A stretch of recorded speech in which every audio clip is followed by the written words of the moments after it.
उस जमाने की कहानी भी हमें याद है जब हमारे पास पहनने के लिए कपड़े भी नहीं थे, पैबंद लगे लिबास पहनते थे।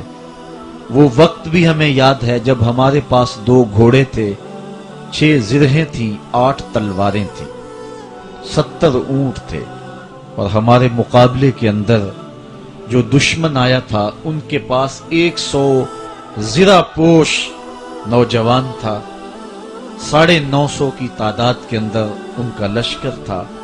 उनके पास गाने वाली रंडियां भी थीं और दादे ऐश देने वाले उनके पास नगमे और मिजराब भी थे। खाने पीने के सामान भी वाफर थे। इधर फाका मस्त लोग जिस खजूर को चूस के रोजा रखते थे उसी खजूर को चूस के रोजा इफ्तार करते थे। क्या बिलाल अमीर था?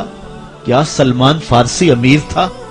क्या अबू जर गफारी किसी अमीर शख्स का नाम है? क्या बदन के ऊपर पैबंद लगे लिबास पहनने वाले वो फाका मस्त क्या उमरा की फहरिस्त में आते थे?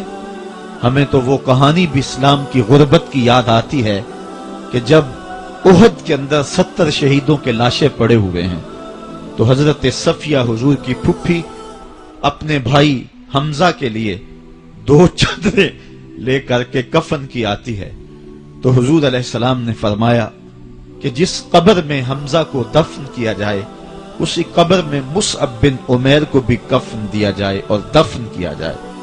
और कहा मेरे चचा के लिए उसकी जो बहन मेरी फुफ्फो जो 2 चादरें ले आई है, कहा 1 चादर हम मुसअब बिन उमैर को देंगे। ये मुसअब बिन उमैर कौन है?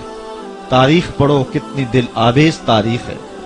मक्के में एक अमीर तरीन खातून है जिसके बेटे का नाम मुसअब है और वो अपने बेटे को इतना खूबसूरत लिबास पहनाती है और इतने खूबसूरत खुशबू और अतर उसको लगाती है कि मुसअब बिन उमैर जिन गलियों से गुजरते थे देर तक वो गलियां महकती रहती थी। लोग कहते थे यहां से मुसअब गुजर के गया होगा इसलिए ये गलियां महक रही हैं। अच्छा, फिर मुसअब पे नजर पड़ती है मेरे मोहम्मद अरबी की तो मुसअब बिन उमैर हुजूर की जुल्फों का असीर हो जाता है।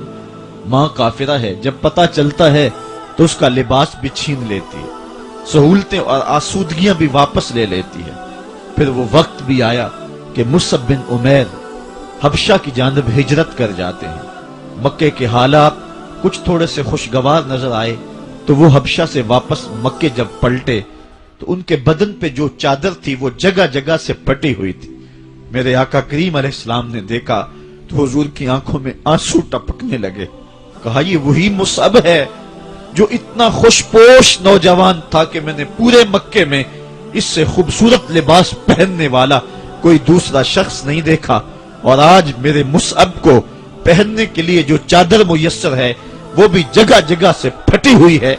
ये इस्लाम की गुर्बत की कहानी है। और आज उहद में यही मुसअब बिन उमैर शहीद हो जाते हैं और उनके लिए कफन भी दस्तयाब नहीं है। हुजूर ने कहा जो मेरे चचा के लिए 2 चादरें लाई हैं उनमें से एक का कफन मुसअब को दे दो ना और दूसरी चादर से कफन मेरे चचा को दे दिया जाए। अच्छा, हजरत मुसअब के लिए बड़ी चादर रख दी गई और हजरत अमीर हमजा के लिए जो चादर थी वो छोटी थी। अगर सर ढांपते थे तो पांव नंगे हो जाते, अगर पांव ढांपते थे तो सर नंगा हो जाता। हुजूर ने फरमाया मेरे चचा का सर ढांप दो और पांव के ऊपर इज़खर नामी घास डाल दो। मैं ये इस्लाम की गुर्बत की कहानी तुम्हें सुना रहा हूं। जब मेरे रसूल के चचा के लिए पूरे कफन का टुकड़ा भी दस्तयाब नहीं था, इस्लाम उस वक्त भी इज्जत पा गया था। इस्लाम उस वक्त भी जलील नहीं था। इस्लाम उस वक्त भी सरबुलंद था और इस्लाम उस वक्त भी इज्जतों की मसनद पे था।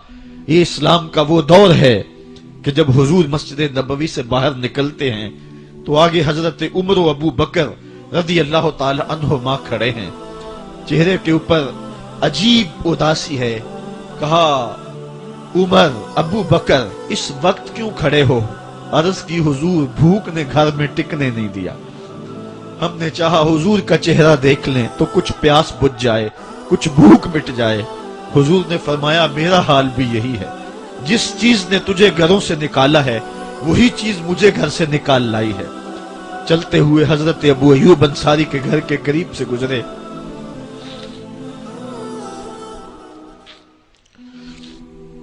حضور کی خوشبو پا کے وہ باہر آ گئے. عرض کی بندہ نواز آج میرے مہمان نہیں بنتے؟ حضور نے کہا تمہاری مرضی. گھر لے گئے, چٹائی بچھائی, حضور کو بٹھایا, گھر والوں کو بکری کا بچہ ذبح کر کے دیا. کہا جلدی جلدی کھانا تیار کرو, میرے آقا کو بھوک لگی ہوگی. یہ کہہ کے واپس آئے, حضور کے پاس بیٹھے, نظر چہرے پہ پڑی تو گھبرا گئے. نکاحت کے آثار اتنے واضح تھے کہ سمجھ آ رہی تھی کتنے دنوں سے حضور نے کچھ نہیں کھایا. اٹھ کے باغ میں چلے گئے, کھجوروں کا خوشہ توڑا, حضور کے سامنے رکھا. کہا بندہ نواز جب تک کھانا تیار نہیں ہوتا یہ کھجوریں تناول فرمائیں. تھوڑی دیر کے بعد کھانا دسترخوان پہ لگ گیا. حضور سے عرض کی گئی حضور آئے کھانا تناول کرنے.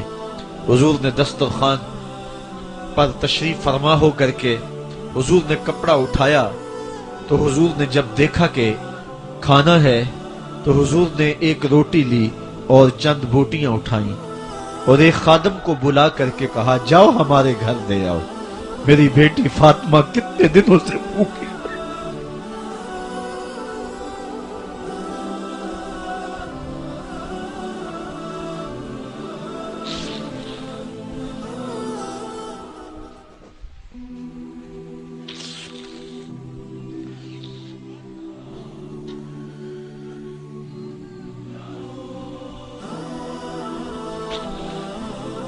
کہا جاؤ ہمارے گھر دے آؤ, میری فاطمہ کتنے دنوں سے بھوکی بیٹھی ہوئی. مال کے کونین ہیں گو پاس کچھ رکھتے نہیں, دو جہاں کی نعمتیں ہیں ان کے خالی ہاتھ.